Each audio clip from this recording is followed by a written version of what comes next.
You ever watch an episode of something and think, that was good?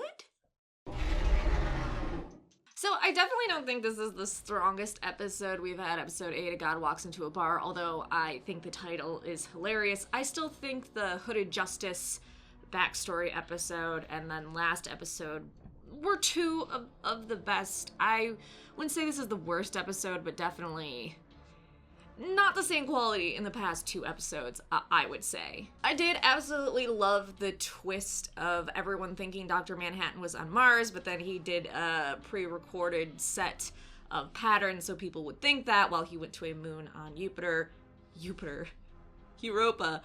A moon of Jupiter, Europa. Sorry, sometimes my brain thoughts go too fast for my mouth. Anyways, I wonder if he did it simply because he didn't want to be spied on, because people on Earth knew he was going there, and maybe he was worried, okay, and you know they were spying on him because they had the little news thing of Dr. Manhattan on Mars. But maybe also because he just felt like a moon of Jupiter had a better starting base. I don't know, but I do like that he wasn't on Mars and he went somewhere else to create his life in 90 seconds, which, again, Angela, great joke. I absolutely love the backstory of why he created that man and woman, the servants, and how he went about everything, and how Adrian actually got on that moon, because poor Adrian, if you followed some of the other stuff, life didn't work out quite as he thought at the end of the Watchmen graphic novel, and because of some of the things he schemed, he actually lost a lot of money and reputation, and some of his businesses went into the shitter. And then you've got to imagine, okay, he's at his Antarctica base and he's looking at all the disaster of planet Earth, still going, dudes, I killed millions of you so you could stop being this way. What is going on? Newsflash, smartest man in the entire world, humans really like to fuck shit up. Constantly. We're lazy and kind of evil. Just our thing.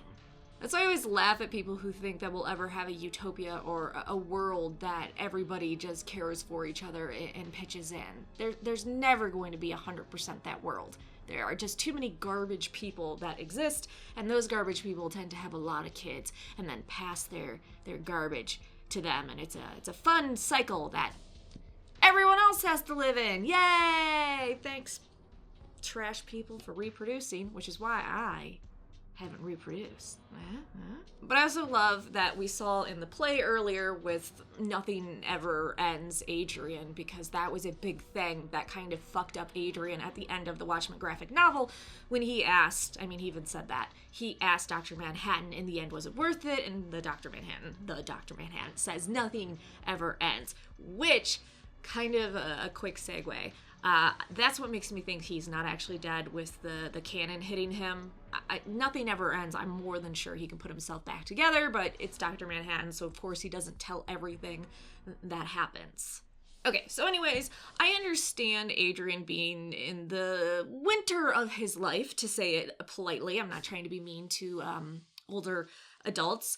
And seeing that the utopia he wanted was never created, and thinking all these years have gone by, so yeah, bring me to utopia. And I also love Dr. Manhattan saying he's a friend. Okay, maybe a colleague, he tried to kill me, and Adrian just being like, yes, sorry about that. But how that plays into it, we know Dr. Manhattan has emotions. I feel like people saying he's emotionless don't really understand him at all, because if he didn't have emotions, he couldn't experience love. So it's just obvious. So I feel like there is a grudge still there somewhere inside him, because Dr. Manhattan knew eventually Adrian would not like being on the moon in that paradise, but he still did it. And I love the Godspeed. Pretty funny, Dr. Manhattan. See, he can have a sense of humor from time to time, unlike me. But, you know, I think it is pretty normal to question whether Dr. Manhattan has emotions and all that, because remember in Vietnam, where the comedian kills a pregnant woman and Dr. Manhattan just watches it happen, he's like, the comedian goes, you don't really give a shit about humanity. So Adrian was really taking a gamble that wasn't true, and that Dr. Manhattan did have morals, which I did enjoy. But of course, we still have the narcissistic behavior of Adrian as he's talking to the very first man created on that moon, saying, heaven isn't enough for me because heaven doesn't want me. And there are all these people in cribs on Earth who are crying out for me. And he still thinks somehow he can make the world a better place, which maybe he can. Maybe he's had that time on the moon and he's like, okay, here's some things I can actually do to better humanity a little bit. Or maybe he's realized that utopia is boring. And in order to have utopia, you take away what makes humans humans. So maybe he's come to the realization that, okay, I'm never going to have utopia on Earth without simplifying humans or brainwashing them or something. Oh God, please don't tell me he brainwashes the entire planet. That would be an Adrian thing. Okay, I want to move on to Dr. Manhattan and Angela. I think they absolutely did the right thing by not showing Dr. Manhattan's true face in this series, because you know that was going to be something fans bitched about. Oh, it doesn't really look like the Dr. Manhattan I know. So by never showing his face when he's with Angela, and then getting the body of Cal, and then after Angela kills Cal and brings Dr. Manhattan back out, the fact that he has the facial structure of Cal, I think is fantastic and a great way to escape that criticism. I do really wish that we could get Cal back. I understand he died in Vietnam and that's why Dr. Manhattan was able to take that form and all that, but I don't know, it just figures that one of the best examples of a loving, caring marriage is with a god as a mortal. Bring Cal back. Or have Cal remain as Dr. Manhattan or his facial structure so we get that actor, because he's pretty awesome. I actually really love that Angela, instead of putting up for years with something she hated like Laurie did with Dr. Manhattan, she really started to get tired of him seeing everything at once and how frustrating that can be to have an intimate relationship with someone like that. So I like that Angela didn't wait around. She was like, no, this fucking sucks and we're gonna fix this. And if you're not gonna fix this, you can get out. And personally, I do understand why she would find that frustrating. I mean, anyone would find that frustrating to be with someone that is experiencing their entire life all at once. But at the same time, I don't agree with his I'm just a puppet that can see his strings mentality. He could have moved away from that canon. I have a hard time believing anything and everything is fixed forever and he has to do it, otherwise he creates a paradox. I understand why he pushes that, but at the same time it just seems really stupid and it's kind of frustrating. Although on that note, I don't agree with Angela's assessment, okay, the last time you felt fear was 50 years ago. Because of how he experiences time, he's always experiencing fear. He's always afraid. He's always feeling his skin being ripped off or burned off. It's just, that's a constant state of being for him, but he's probably become very desensitized to it because he has all these feelings at once.